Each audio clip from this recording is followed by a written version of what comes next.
Ada perbedaan nggak antara serat di buah dan serat di sayur?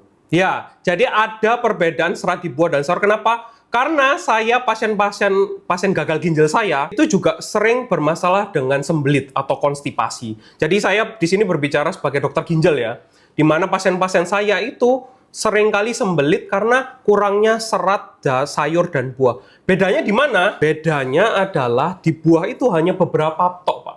Jadi nggak semua buah itu mengandung serat yang cukup. Salah satu buah yang paling banyak seratnya itu jambu. Terus yang kedua pisang sama apel beserta kulitnya.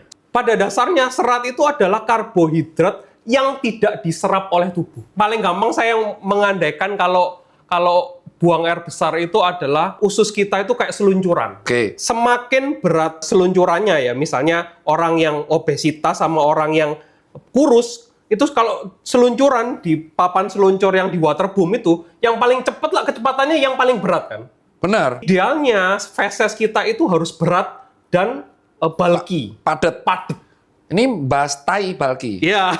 Jadi sebelum kita kesembelit, kita harus tahu dulu fisiologinya. Gambarkan tai tapi ya, itu. Terus beserta ada air dan lendirnya. Makanya kita harus cukup tai, air. bulky, air, dan lendir. Sure, langsung itu, Pak. Oke, terus kalau sembelit? Nah, kalau sembelit itu biasanya tidak bulky, dia kecil-kecil dan kering, Pak.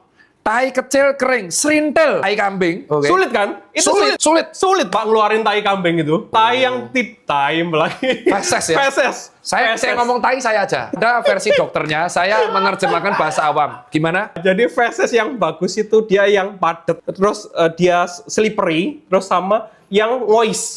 Ini pertanyaan penting ya? Penting ini. Itu orang sehat tuh ya. Kita bicara dengan orang sehat. Itu alasan kenapa kalau di dunia kesehatan, urin dicek, feses dicek. Feses dicek. Penting. Begitu kita padat fesesnya baik, itu ternyata mengurangi satu, uremic toxin, Pak. Uremic toxin. Uremic toxin itu kandungan amonia dan ureum pada pasien saya gagal ginjal. Dia itu meningkatkan kreatinin dan bun. Jadi memperburuk kerja ginjal. Jadi itu kalau misalnya orang gagal ginjal kan kreatinnya tinggi ya, Pak. Betul. Karena sampah dalam tubuh nggak bisa dibuang. Betul. Ya. Nah, saat kita konstipasi ternyata itu saluran pencernaan kita itu kalau kita konstipasi memproduksi amonia dan uremic toxin. Jadi orang gagal ginjal itu nggak boleh sembelit sebetulnya.